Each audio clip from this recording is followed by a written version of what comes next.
In the videos through him as a lay witness. That's fine too. We just want to get the videos in. I don't care who's coming. So, there's a couple things, and I'll probably post the video up a little later. Or I could just put it in the comments. Let me know in the comments real quick if y'all just want me to put a playlist of Fonnie Willis exposed type of thing. And I might lay a third video out. But something didn't happen that was supposed to happen. Or I thought it was going to happen, didn't. Either way they go. They're basically prejudicing the whole entire thing. The basis of this is that you want the king person, and then y'all acted as though the Detective Sprinkles acted under his own volition. It's not true. See, they try to make it as though this man just charged in like the superhero. This gallant hero just jumped out his body and was like, I got the pieces to YSL. Time to Rico them. Bruh, that ain't what happened at all. Did y'all not see what just happened in the court date a couple of days ago? I started catching up on all the news and everything as far as the court went, because I knew people didn't care about it afterwards until certain things started to make sense. But they about to start doing jury selection pretty soon, and Fonnie Willis was like, I want a mixed, diverse group so that way, basically, they can do it without prejudice in the jury, but prejudice in the jury because it's supposed to be a jury amongst your peers. But how she tried to do it can't happen. But check this out. Look how they basically say, this was our play the whole time. We rushed this case. Mr. Howard back in 2015 and 2016, okay?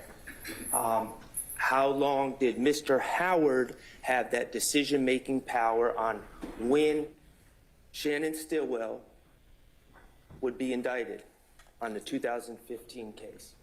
Well, presumably all the way up until the last day of 2020. I believe that was the last day he was in office. I could be wrong about that, but it would have definitely been around that time. And who took over that decision-making power in 2020? The current DA, Fonnie Willis, and her and her agents, people like myself and Adam Abadi and Pat Dutcher. Okay. So when Ms. Love asks if you delayed the indictment to get a tactical advantage on Shannon Stillwell, it wasn't even your decision, was it? That is correct. That is correct. That question about choosing when to indict from 2015 to 2020 should be asked of Paul Howard, correct? I cannot. Objection, Your Honor. Basis. The question about whether or not the decision to indict should have been left to Paul Howard is not proper. It does not speak to Deputy Sprinkles' actions and steps that he took during this investigation in order to make sure that it was thoroughly vetted. They tried to create the impression that Mr. Sprinkle's the one that called the shots, and he's clearly not.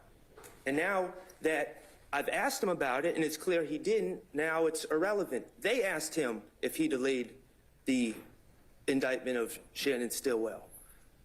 I'm saying it was delayed, and my client has been prejudiced, and I want to hear from the person who made that decision. Well, it's one factor that I'll weigh, Mr. Shart, so go ahead and move on. Because we've had another district attorney since then, and it's part of the overall investigation. So his response might be, what's really hood when I'm through the hood? Nothing be said, we got it overstood. The team fed, yeah, it's really good. Put that on everything, bro, you're never good. What's really hood when I'm through the hood? Nothing be said, we got it overstood.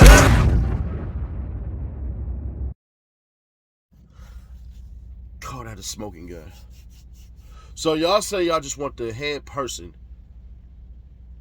Y'all just admitted that this wasn't even the person who set it up. Y'all did. So y'all put this whole play into motion, not the detective. But here's the biggest thing, all right? And I want everybody to sit back. Don't go, oh my gosh, Nash, you just revealed something that I didn't even think about. Don't do that. Think about it this way. If I tell you you can get away with attempted murder, and I say 15 years, 15 of probation, 2 years in the pen, but I'm going to go ahead and get rid of that since you already did a year, just to convict the person who isn't even convicted, who isn't even being charged with murder. So an attempted murderer, a person who made hits, gets no less than a year in prison and really 5 years of probation, because if he does what he's supposed to do. Let me ask y'all, is this a witch hunt? Because it seemed like that to me. But I'll leave that to y'all. What do y'all think? Do y'all think this is a witch hunt? Because why would you give an attempted murderer essentially a get out of jail free card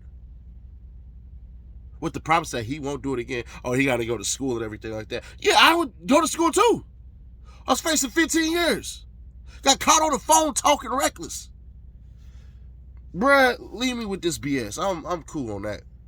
Y'all expect me to keep it real? Because you know that I will. I do this daily, baby. Check out the Nightly Nash podcast. Also, Street the Music, Ceddy Nash, if you have not. It's on all streaming platforms. Guaranteed you're going to find something you like. Probably like that overly thugging freestyle, or maybe something different. Let me know in the comments.